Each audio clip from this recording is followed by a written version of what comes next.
There were a handful of people who knew about a suitcase that had been abandoned on a desolate farm in rural Wisconsin. They spoke about it at first only amongst themselves. They agreed that it must be a child's body that was stuffed inside. He told me that there was a little kid in a suitcase chopped up or some shit. Months passed before the remains were recovered, though it would take years for the story behind them to come to light. Oh boy.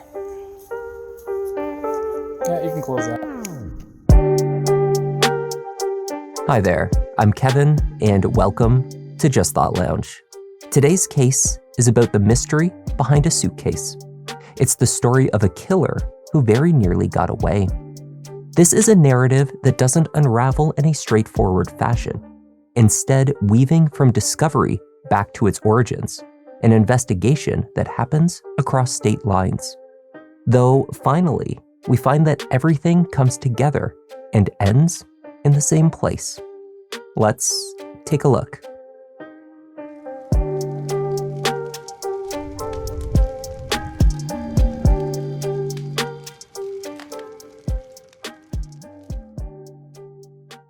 In mid-October 2020, rumors were quietly spreading around rural Wisconsin.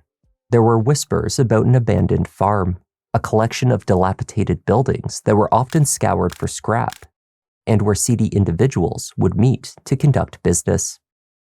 On October 14th, narcotics detectives in Eau Claire, Wisconsin, received a tip from an individual involved in one of their drug cases.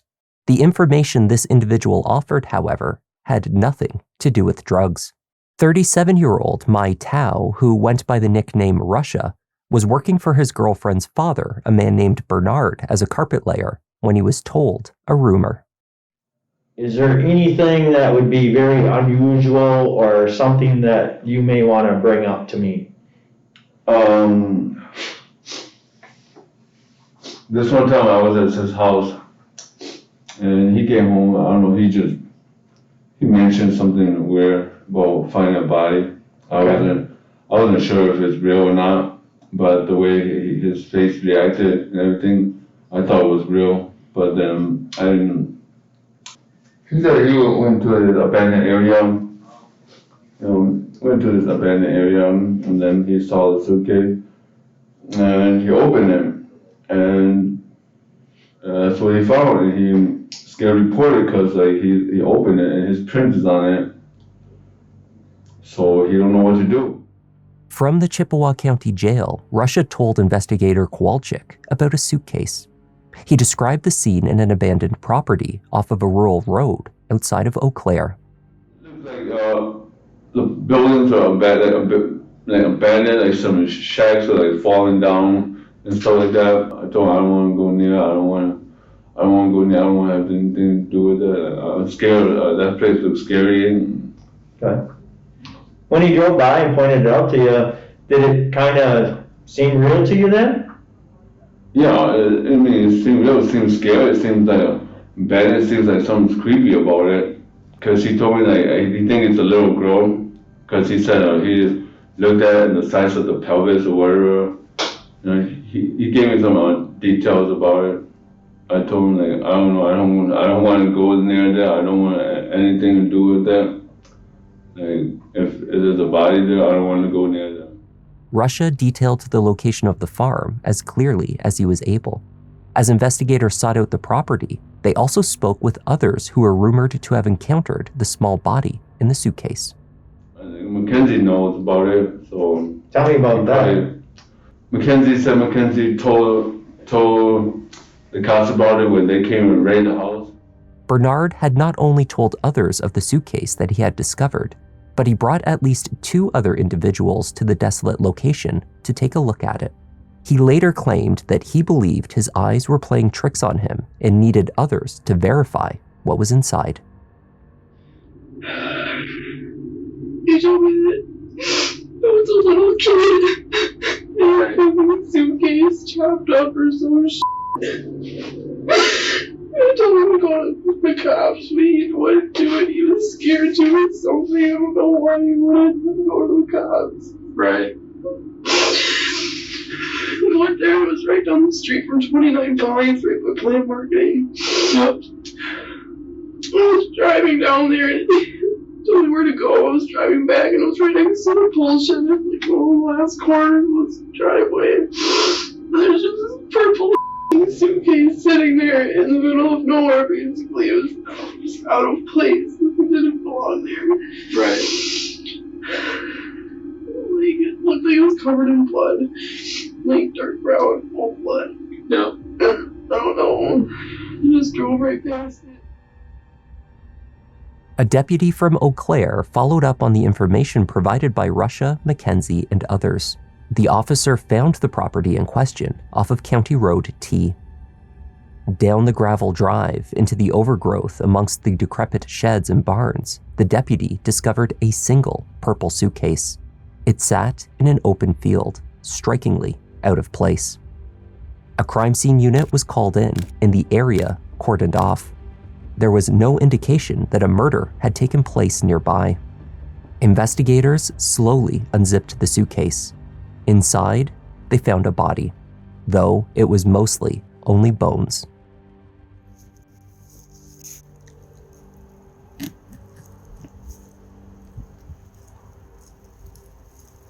Oh boy. Yeah, you can close that. There was no indication of the victim's identity. Indeed, it was unclear if the body was a child or adult, a male or female. However, there were other items alongside the deceased inside the suitcase. A pair of shorts, a soiled box, and a small, empty notebook. It was the last two items that suggested the body inside was an adult woman. 2 pregnancy tests. Both had been used and showed 2 lines across, a positive result. The autopsy found no defects, injuries, or any signs of trauma to the bones. No cause of death could be determined. The remains were then sent for forensic testing, a process that would take months. The hope was to find enough flesh for DNA extraction, or perhaps matching dental records, which would help investigators to identify the victim. In the meantime, there was one other very curious clue discovered near the suitcase on the rear of the property. It was a name tag, and it read, Rosalie.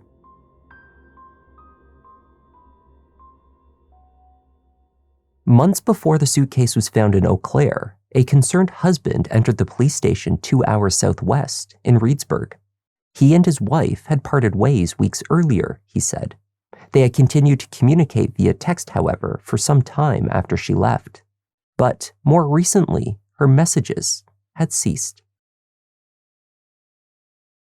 In the summer of 2020, 24-year-old Rosaly Chavarria Rodriguez was working a couple of jobs in and around the Reedsburg area. She was a housekeeper at the Wilderness Resort in Lake Delton and part of the team at Sprecker's Restaurant and Pub on Wisconsin Dell Parkway. A single mother to a daughter back in Peru, she had emigrated for a better life. Rosalie sought a career in tourism, but in the meantime, she was balancing shift work across multiple jobs to make ends meet. In early July of that year, Rosalie went missing. Her husband, 22-year-old Jose Dominguez Garcia, told police that he hadn't seen her since July 4th. They had an argument, and she left him. He showed them some messages from her cell phone sent the following day. She wrote that she was moving to Chicago to start a new life. Indeed, messages to her various jobs confirmed that she was quitting and moving away. Family members reported last hearing from her on the 18th. No one was aware if she had made it to Chicago. Investigators' first port of call was the room that Rosalie and Jose rented in a house on Crimson Drive in Reedsburg. They found the room clean, but not smelling of chemicals. Inside the house, there was nothing that raised suspicions. Jose explained that his wife's belongings had been packed up and moved into the shed outside, just until she had an opportunity to collect them. She had not been in touch to make those arrangements. There were several garbage bags, mostly containing clothing and accessories. Rosalie's purse, wallet, bank cards, and IDs, and other significant personal items were absent, aside from prescriptions with her name, which she would presumably need refilled.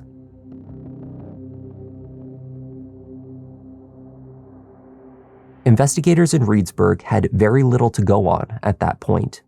They spoke with Rosalie's employers, who told them that she had been a no-show for her shifts from July 3rd onwards, and had subsequently received messages from her phone stating that she was leaving the area. Friends said that they thought it was odd that she would leave so abruptly without many of her belongings. The small red Jetta that she often drove was missing, as was her wallet and cell phone. But they also reported another curious fact. Rosalie had been 3 months pregnant. Having discovered that Jose was sending money to another woman in Peru, she had decided to leave him, to return to her daughter back home and raise her baby there. On August 12th, weeks after Rosalie was reported missing, a man named Javier Osorio filed a complaint over the title to a vehicle that he had sold to her husband, Jose. The car was a 2003 red Jetta, the one Rosalie was known to drive. Jose had paid him only a portion of the agreed amount for the car, and after that, he had been unable to reach him. Javier had been trying to piece together what he knew. He told police that Jose had been acting strange and nervous. Rosalie had gone missing, and then Jose had also disappeared. Most of the photos on both of their Facebook accounts had been deleted. It was as though the couple had abruptly and purposefully vanished, leaving little to nothing behind. Reedsburg PD could no longer locate Jose either. Shortly after the search of his home on Crimson Drive, the 22-year-old told work and friends that he was leaving for Chicago to search for Rosalie. The last he had heard from her, she was demanding that he come to Illinois if he wanted to finalize their divorce. No one had heard from Jose since he left. However, a police report in Lake Delton showed the red Jetta had been abandoned in the Hilton Garden Inn parking lot on August 5th. Having been left in the lot for over a week, a local towing company had eventually been called in to remove it. At the hotel, investigators were directed to the rear of the lot, near a wooded area where the car had been abandoned. It had been in one of the furthest areas away from the Hilton Garden Inn, where hotel guests or employees could park. The ground in the area sloped to the northeast, where a substance had drained and then pooled over time. Investigators speculated that the dark substance could have drained from a trunk of the car if it had been backed into the space. Hotel employees then confirmed that the red Jetta had in fact been backed into the spot.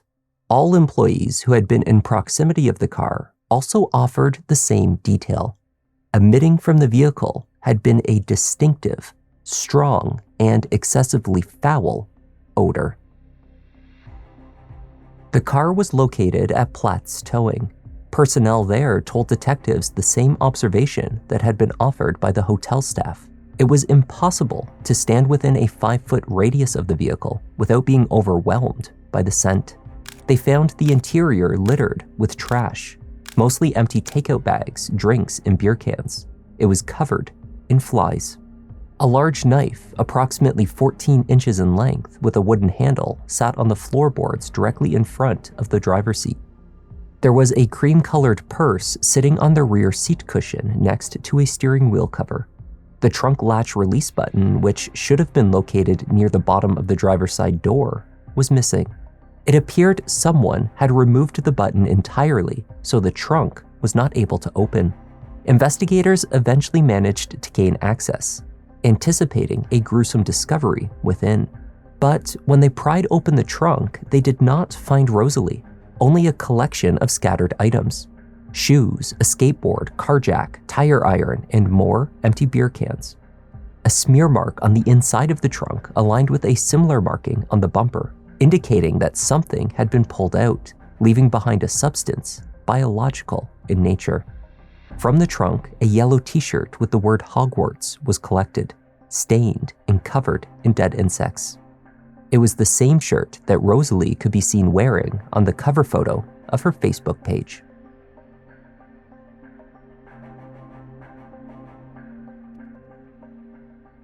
By the time Rosalie's car was found, it was the end of August. No one had actually seen her since her last shift at Sprecker's pub on the night of July 2nd. Friends and family had, however, exchanged messages with her for several weeks after that.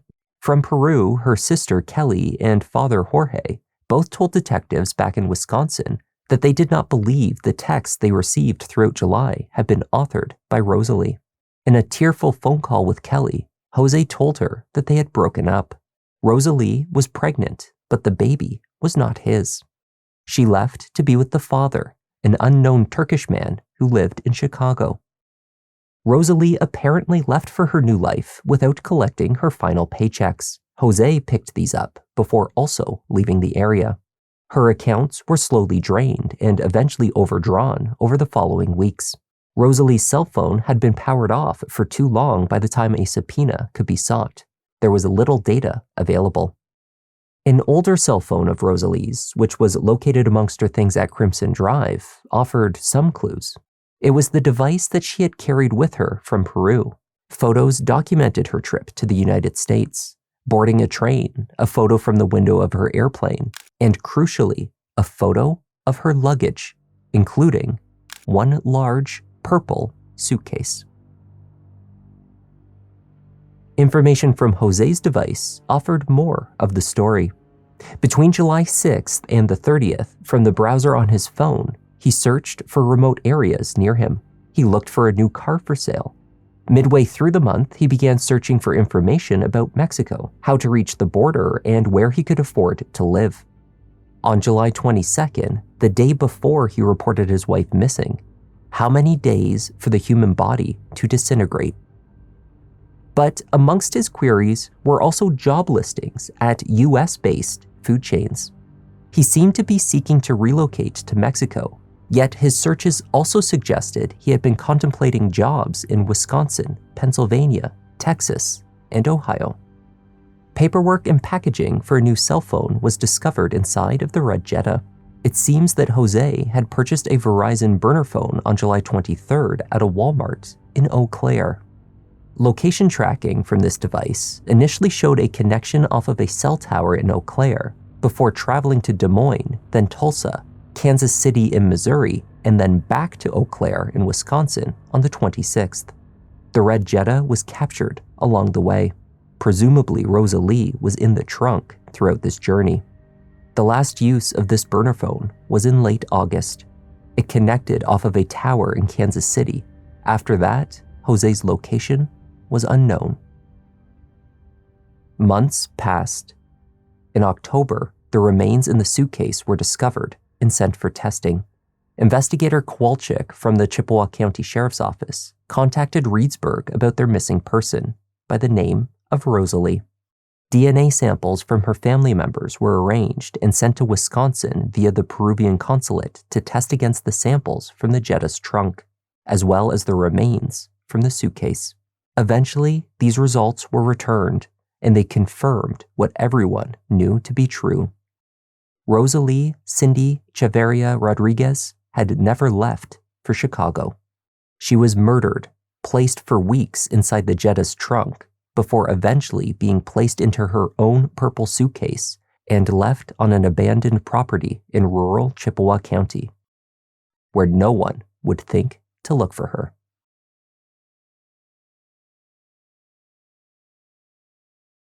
A warrant was issued for Jose's arrest. Attempts to find him using the social security number he had provided for work in Wisconsin failed. License plate readers did not register any hits for vehicles that he was known to drive.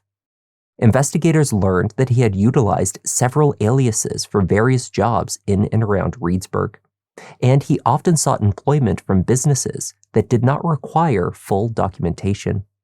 Reports that he had been spotted at nightclubs in Mexico City led nowhere. The case went cold for years. In late November 2023, at approximately 12:30 a.m., officers in Gladstone, Missouri, a suburb of Kansas City, approached a red Ford Fusion in the parking lot of the 400 block of Northwest Englewood Road. Automated license plate readers detected the vehicle had a stolen plate. Responding officers approaching the driver had no idea what they were about to uncover. Officer Roman requested the driver's ID.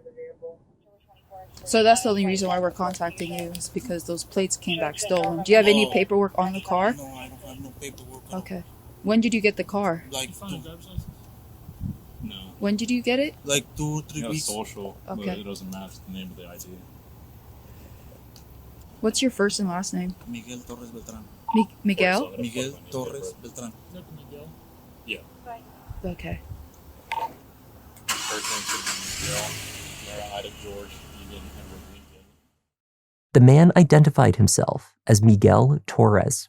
After sorting through multiple IDs with different names, as well as social security cards, he was detained. So like this name's last name's Torres. It doesn't come back to these two. These two match. This one does not. Another social? Yeah.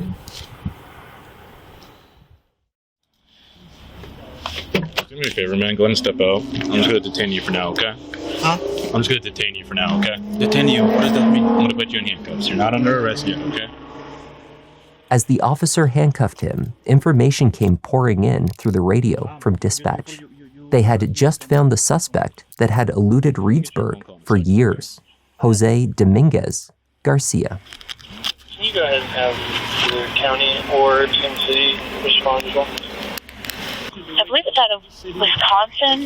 That name that he provided is showing as an I'm alias just detaining him for now. on a Do you have any weapons on you? No. full extortion, Alright, first I'm gonna degree, pat you down really quick, okay? intentional homicide. Oh. Looks like for an unborn child hiding a corpse. But Alright. I'm gonna put you in the car, okay?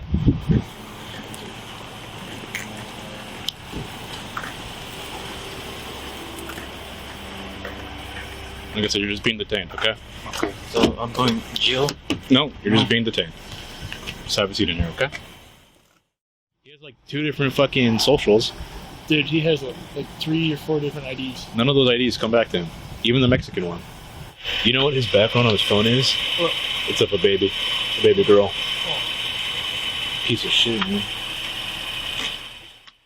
In the years since leaving Reedsburg, Jose had started a new life. He had a new partner and was a father to a baby girl. So here's the deal. You're under arrest for, you have a warrant out, all right? So you're under arrest for that. And you're also under arrest for the stolen plate, too. And also the false info, because all the names that you gave us did not come back to your actual name. Okay? So, You're going to be going to county jail. So it's gonna be a long time in jail for me now. My daughter born last month. Gladstone PD took him into custody, and he was later extradited to Chippewa County and formally indicted for first-degree murder. In January 2025, Jose pleaded no contest to reckless homicide in the murder of his wife and unborn child. The sentencing hearing was heated as family from Peru traveled to the court to make emotionally charged statements detailing their grief. Rosalie's sister, Kelly, called out to Jose in court, calling him a killer. Through a translator, her father told the court of their heartbreaking loss and that of Rosalie's young daughter, who would never know her mother. My daughter was a 23-year-old young lady. She was a single mother. I won't deny that. I knew her inside out. I knew her very well. She was very responsible. She was providing for her daughter that stayed with us. And she came to this country with big dreams, just as many other people come here to be a student with better hopes, to be a good citizen and move to a better life. Jose was given an opportunity to speak. He continued to deny that Rosalie had been carrying his child. He did admit to the murder, explaining that he had collected his wife after her shift at Sprecker's pub. In the car, they had argued. Then, he strangled her. Yeah, I would love to speak to the court about it, and I read the statements from the family. I know that words will not change anything. It doesn't matter what I say, they will not change their opinion, but I'm here and I will accept punishment. And I really feel bad for the family. I want to tell them that I feel so sorry, And I think that's all. What can I say? The judge offered a lengthy case summary outlining how Jose had hidden Rosalie's disappearance for so long, faked her correspondence, cashed her paychecks, and eluded law enforcement, all the while beginning a new family. He was sentenced to 40 years, 25 years in prison, and another 15 on release. I want to say to this criminal, Jose Dominguez Garcia, the man here in this photo, that he rots. That he rots in jail because he didn't have compassion for two lives. Rosalie, que descanse en paz, pero Jehová Dios que lo tenga en su gloria.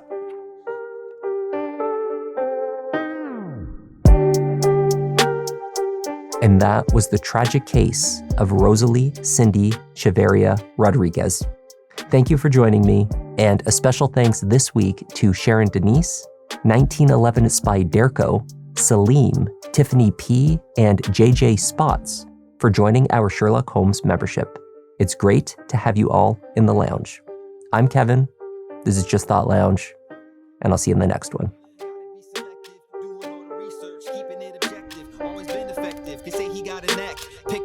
You see how Newton got his back? Yeah, the content that you need. This could be a new sign. We talk in the comments, they jot in a few lines. Tune in and hit like, love that, it's too kind. Feels like the whole world is online for true crime. Watch him on a run, but it's not a race. Really hard to disappear, poof without a trace. Sherlock Holmes with it, I put you in your place. Got my smoking pipe.